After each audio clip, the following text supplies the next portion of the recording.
So what I'm going to do is, Flash is obviously a handy tool for animation.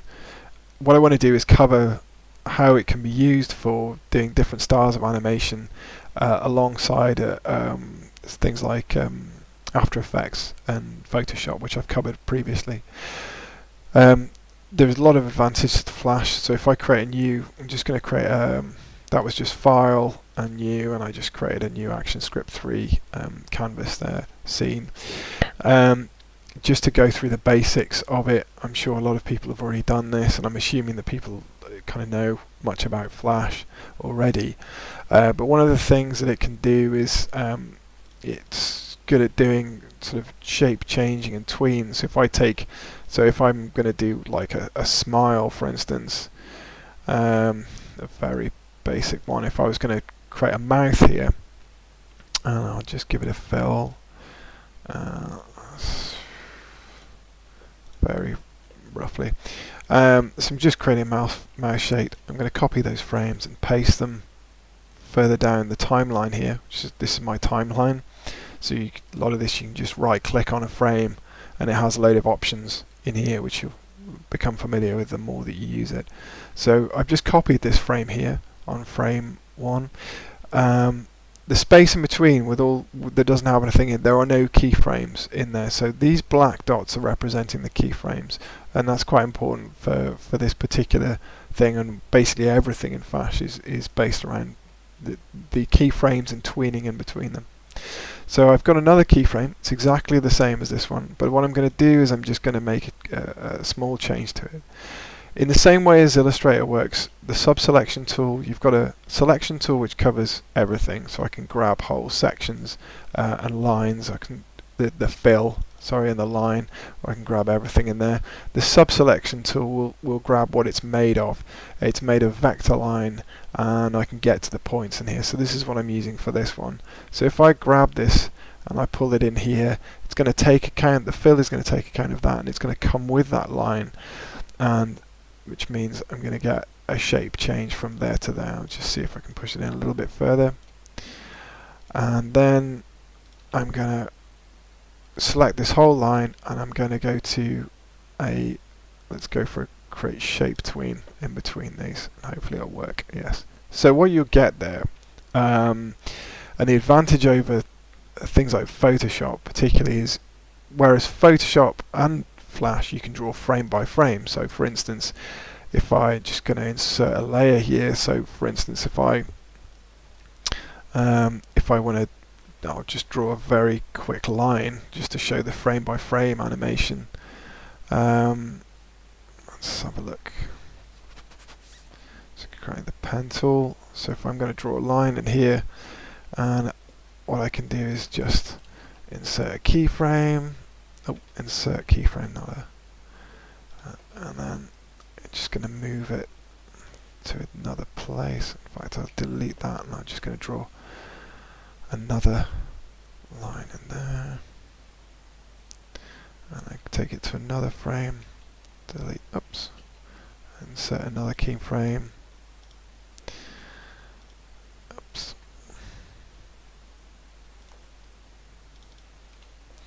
and I'm going to draw another rubbish line in there.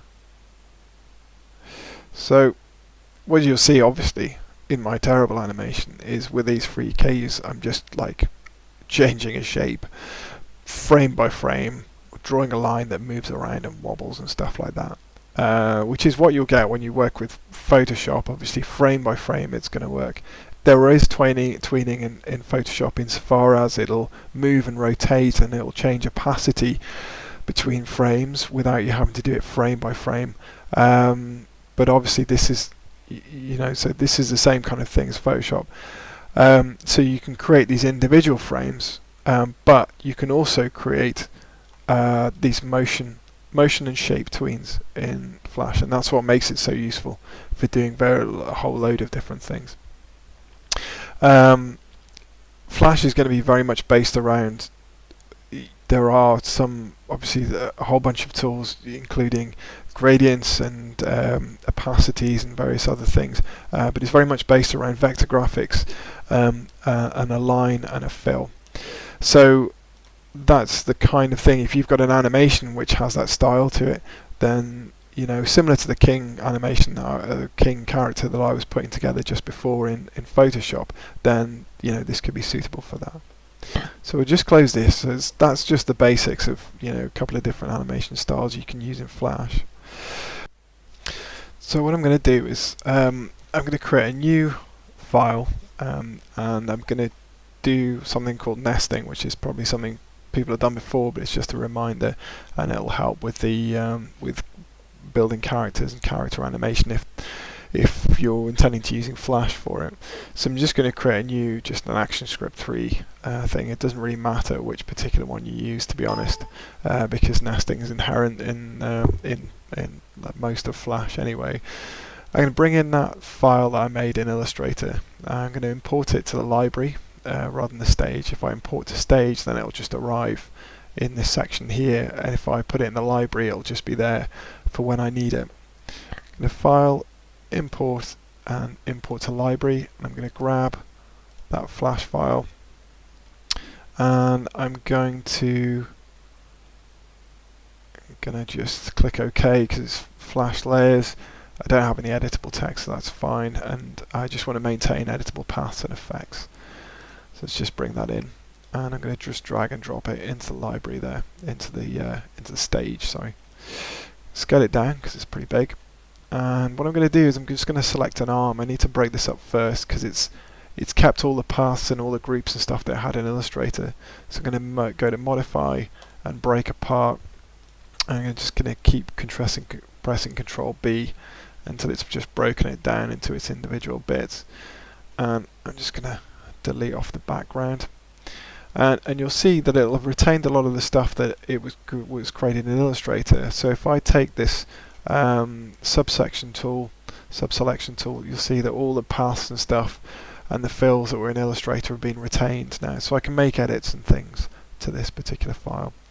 So what I'm going to do is I'm going to take an arm, I'm going to break it apart into its upper and lower arm, and I'm going to move it around and do a tween. The reason I'm going to do that is because I want to create a form of hierarchy so that the lower arm follows the upper arm, and you can do this with the other limbs. It's not so easy to do with legs because the feet, there's no inverse kinematics, so you want to treat feet separately. So you want to kind of do the reverse. You'd probably rotate legs from the ankle rather than the hip. It'll kind of make sense if you try it out, but for this I'm just going to do the arm and just break it into two sections. So I'm going to select the arm here. In fact, I'm just going to create a new layer just specially for the arm. I'm just going to take the lasso tool, and I'm going to take and select the arm here. I'm going to cut it. I'm going to block off this layer which has all the other body parts on, and I'm going to paste it into there. And what I'm going to do is I'm going to just break it into a couple of different sections. So I'm just going to very roughly take this upper arm, copy and paste it, and I'm going to take the lower arm and I'm going to copy and paste that as well. And I'm just going to select that and delete. So what I'm going to do, I'm going to take these parts, I'm going to select all of this section here, I'm going to modify it, going to convert to symbol, and that's going to take all the individual constituent parts, the fill, the line, etc., and it's going to group it all into one, and I'll be able to manipulate that as a group. So I'm going to convert to symbol, I'm going to keep it as a graphic, I'm just going to call it lower arm, or lower arm. I can just go into the properties here and change that. I'm just going to change that to lower arm, and I'm going to do the same for this upper arm here. I'm going to modify, convert to symbol, and go OK, and I'm going to change that to upper arm. Okay, so now I have my lower and upper arm, and when I click on those, instead of clicking the constituent parts, they're clicking them and it's grouped together. I can still change them. If I double click on that, I can go into here and I can move fills around and stuff, and you'll see that I've gone from being in scene 1 into the upper arm group. If I just go back here, I can just select the whole upper arm group again. And I'm going to select both of these and I'm going to do the same thing again. I'm going to go to modify, convert to symbol, and I'm going to just call that arm, which is made up obviously of the lower and the upper arm together. And I'm going to just insert a keyframe here, or insert a frame, sorry, just 1 to 30. Let's have a look. And so what I'm going to do is select this arm. I'm going to double click on it so that I'm in the arm group. I'm going to create a layer, and I'm going to call one layer upper arm,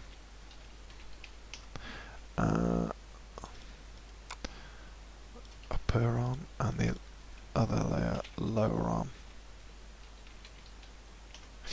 And I'm going to take this lower arm, or this upper arm, sorry, I'm going to cut it because it was in the lower arm group. I'm going to click on the upper arm group and paste it, or sorry, layer. It was in the lower arm layer. I'm going to put it into the upper arm layer. I'm just going to pop it there. So now I have my lower arm, and I want to modify this so that I'm going to put the pivot point there so it pivots from the elbow, and I'm going to insert some frames in, and I'm going to move this so that it just pivots to there. It's not a beautiful animation, but it'll do. So I need to insert a keyframe.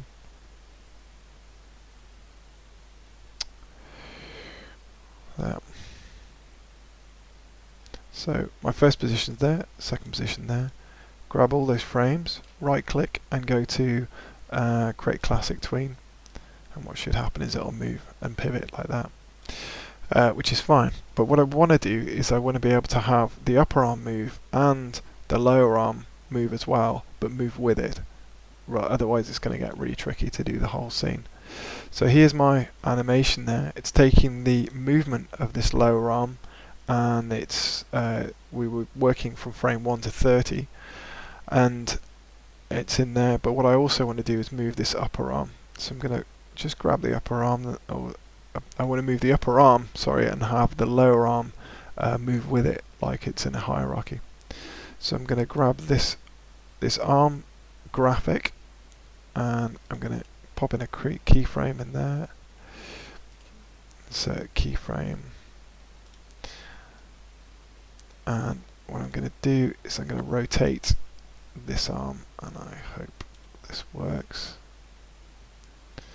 So I've got it rotating there, or it's rotated. So first keyframe's there, and second keyframe is there. Now what should happen if I select those frames and I go to classic, create classic tween. Now what I've got is a movement, full arm swing with the lower arm moving with the upper arm, and that means that I can create limbs where there's a certain level of hierarchy, which will make things a bit easier rather than having to animate the lower arm separate to the upper arm and try and track it. So now it will track. So using this system, I'll just close this one down. I can then go and do a full animation. I've created this king here and put all his different parts together, left leg, right leg, and they're all set up in that particular hierarchy, and it means that I can go ahead and animate these individual parts. If I double click on this, you'll see in the same way I have a lower arm and an upper arm there. It's the same for all the other parts, and I can animate them and move them around and do the tweens between them and using the classic tween. So if I go to there and I go to King Assembled and Animated, you'll see this very basic animation showing a very rough walk cycle between the two, and that's literally just doing exactly the same as what I've just done, but using the individual arms and arm parts animated, but just on the legs, and just using that hierarchy system and the nesting, and obviously you move the torso and the head up and down. So it's pretty shonky animation, but you'll see here I've got all the keyframes in here. When I click on it, you'll see how that's working there. There's an example file for this, so which you'll be able to download and I'll make available. But that's a very basic introduction to tweening, both in terms of shape tweens, the classic tween, and nesting, which for character animation is the cornerstones of character animation really in Flash.